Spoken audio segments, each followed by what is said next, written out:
Welcome back to another edition of Toys I Did Not Own as a Kid. Alright, gang, so today we are going to be unboxing Lando Calrissian. This is from Kenner. This is kind of a recreation of the original Star Wars size, except with, of course, a much better sculpt and a lot of articulation. Got this at Romeo Oscar Sierra Sierra. It only cost me $3.99. Lando is a notorious peg warmer, so I hadn't even seen these, to be honest with you, this size at a Walmart or at a Target or anything like that. So I'm definitely glad I found him today, and I'm excited to open him because he's got a soft good cape here. So very underrated character, Billy D. Williams, when he was still, a hot-looking Billy D. Williams. I'm man enough to admit it. He was a hot-looking man. So here we go. Let's open him up. I did not own Star Wars toys as a kid because of the fact that I was a little young. I was more into toy cars when the Star Wars toys originally came out. Of course, they came out. I want to say the year after I was born.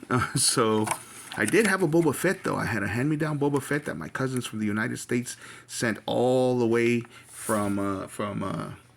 sent all the way down to El Salvador. I played with him a lot. I did not know who the heck Boba Fett was, but he looked cool as hell, and I loved it. I ran around the house pretending that he was flying with his jetpack. I did not have his weapon. It was just a straight-up Boba Fett, and loved it. Now, the sculpt for the original Boba Fett was awesome. I mean, he was definitely the best of the original Star Wars figures. But now they've done these guys where they've got some articulation. And I passed up the little guy that was his co-pilot in Return of the Jedi. This is Lando as he appeared in The Empire Strikes Back. But had I known, because I really, really was tempted to buy that little guy, I forget his name, but had I known that I was going to run into this Lando, I definitely would have bought him so that they can be side by side. And there it is. There's that soft goods cape. Really cool. It's got some stitching. I don't know if I'm supposed to undo the stitching or if that's the way that it's done so that it'll hold a certain shape. But he definitely looks cool. Let's put his weapon in his hand. The weapon sculpt is really, really good.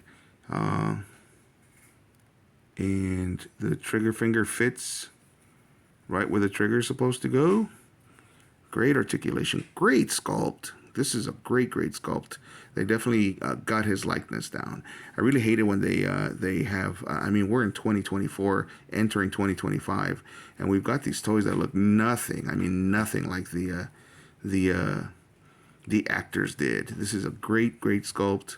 When they're supposed to, of course. Sometimes they do that on purpose so that they don't have to pay the actors for the likenesses. But when they're supposed to look like the actors and they don't, it's really disappointing. He can look to the left, to the right. He can not look down. He can look down. He can't look up, unfortunately. Yes, he can. He can look up a little, but you can definitely use the app crunch to make him look up. Looks like he can twist because of that ab crunch. I don't see. Yep, his shoulders can definitely go up like this. He twists at the elbows. He doesn't twist at the wrist. Yes, he does. He twists at the wrist, and there's some bend right there at those wrists. This is a great little figure. I would have gladly paid $10 for it. It's a fun, great little figure. Looks like he twists right there at the thigh, and he's got some spread right there, and he bends at the knees.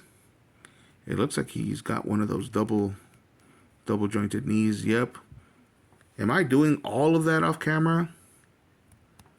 I hope I didn't, but just in case. So he looks up by doing this with the ab crunch. He can look down. He can look to the sides. Bends at the elbows.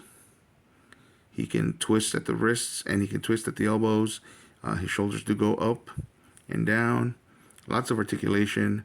Bends at the knees. And he also has some bend right there at the ankle, and he's got ankle twist. So yeah, he's very posable. So I love it. And something tells me that those stitches are so that cape looks like it's flowing, and very, very posable. Love it. Lando has never looked better, in my opinion. Unless, of course, it's in person. So, here we go. Give him a nice little pose. So, looking good, Lando. A woman's prerogative to change your mind. A man's prerogative to change it back. So here we go. A woman's prerogative to change her mind. A man's prerogative to change it back. Colt 45. Love it. So let's give him a spin so you guys can take a look. Love the soft goods cape. Like I said, it does come with some stitching there, and I'm not sure if I'm supposed to unstitch it or if it's just done that way so that it looks like it's flowing. But great job, Kenner. There we go. You can see all the details underneath the cape. Great sculpt. Great sculpt. Love the fact. Love it when the likeness is great. Like this. There we go. A nice, long, flowing look of the cape. All right, gang. That's it. We're gonna cut it here. All in all, I give this figure a 10. This is a 10 out of 10 for me. Love the retro card back, just like they used to do back in the day, and they did a great job here. They definitely did a good job of giving Billy D. Williams some undue props by making him look so good. So if you like the video, hit a like, and if you like the content, hit a subscribe, and get yourself to Romeo Oscar Sierra Sierra and get yourself one of these figures for $4. You can't beat it. It's awesome. Thanks for watching.